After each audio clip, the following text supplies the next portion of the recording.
21 मई 1991 भारतीय इतिहास में ये काली तारीख मानी जाती है। इसी दिन साल 1991 में पूर्व प्रधानमंत्री राजीव गांधी की हत्या हुई थी। ठीक 31 दिन बाद यानी 21 जून 1991 को राजीव गांधी फाउंडेशन की बुनियाद रख दी गई। अभी पूर्व प्रधानमंत्री की चिता की राख भी ठंडी ना हुई थी और उनके नाम पर एक फाउंडेशन बना दिया गया।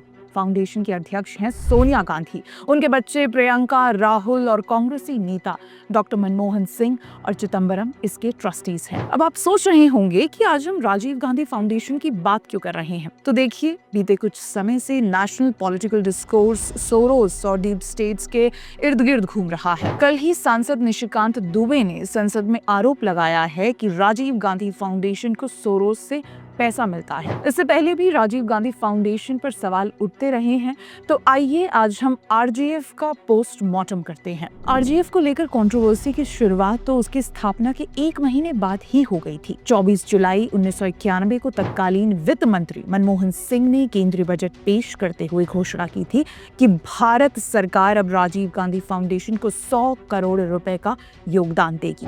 हालांकि राजनीतिक विरोध के बाद ऐसा नहीं हो पाया। बाद में सोनिया को ही पत्र लिखकर कहना पड़ा कि हमें सरकारी फंड नहीं चाहिए। ये अलग बात है कि इसके बाद भी तमाम सरकारी डिपार्टमेंट से आरजीएफ को पैसा मिलता रहा। साल 2005 से 2006 और 2007 से 2008 में राजीव गांधी फाउंडेशन को पीएम नेशनल रिलीफ फंड से डोनेशन मिला। ये फंड कायदे से तो केवल राष्ट्रीय आपदा के अवसर पर इस्तेमाल होता है, तो फिर यूपीए काल में इससे एक निजी संस्था को पैसा क्यों दिया गया? मालूम हो कि पीएमएनआरएफ के बोर्ड में सोनिया गांधी भी थी और सिर्फ पीएमएनआरएफ ही नहीं, अन्य कई सरकारी विभाग भी आरजीएफ को डोनेशन देते थे, जैसे कि home ministry, ministry of health, ONGC और जीएआईएल जैसे पीएसयू भी इस लिस्ट में शामिल है। एक तरीके से राजीव गांधी फाउंडेशन पूरे गांधी परिवार के लिए सोने के अंडे देने वाली मुर्गी बन गई थी। लेकिन अगर आपको लगता है मामला सिर्फ इतना ही है, तो आप मिस्टेक कर रहे हैं।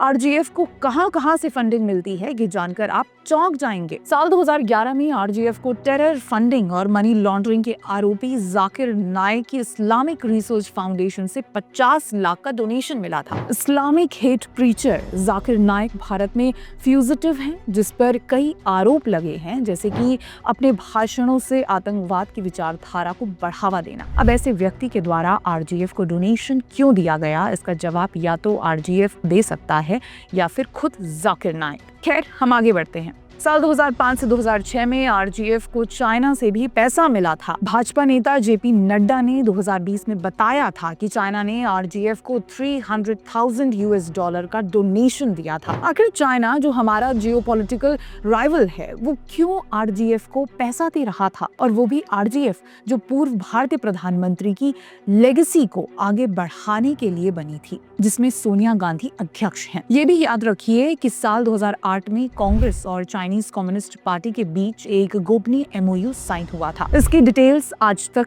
कभी बाहर नहीं आई हैं। चाइना के बाद अब डीप स्टेट्स पर आते हैं। राजीव गांधी फाउंडेशन को फोर्ड फाउंडेशन से भी डोनेशन मिला है, जिसे सीआईए का एसेट माना जाता है। आसान भाषा में समझाऊं तो जब भी डीप स्टेट्स को किसी देश में अपना इन्फ्लुएंस बढ़ाना होता है, तो वो किसी संस्था या व्यक्ति को प्रमोट करता है। ये काम अक्सर फोर्ड फाउंडेशन जैसी संस्थाएं अपनी फंडिंग के द्वारा करती है। फोर्ड फाउंडेशन के अलावा आरजीएफ को जॉर्ज सोरोस इनडायरेक्टली डोनेशन देते रहे हैं। ह्यूमन राइट्स लॉ नेटवर्क, अमन बिरादरी ट्रस्ट, फेडरिच नुमान फाउंडेशन, इन तीनों ने आरजीएफ को डोनेशन दिया है, और तीनों को ही या तो ओपन सोसाइटी फाउंडेशन से पैसा मिला है या इनका कोई सोरोस कनेक्शन है। जैसे कि ह्यूमन राइट्स लॉ नेटवर्क को ओपन सोसाइटी फाउंडेशन द्वारा फंडिंग मिली है, तो वहीं अमन बिरादरी ट्रस्ट के फाउंडर हर्ष मंदर तो ओपन सोसाइटी फाउंडेशन में एक पदाधिकारी की हैसियत से काम कर चुके हैं। मजेदार बात यह है कि हर्ष मंदर तो सोनिया गांधी के खास हैं, और वह यूपीए काल की एनएसी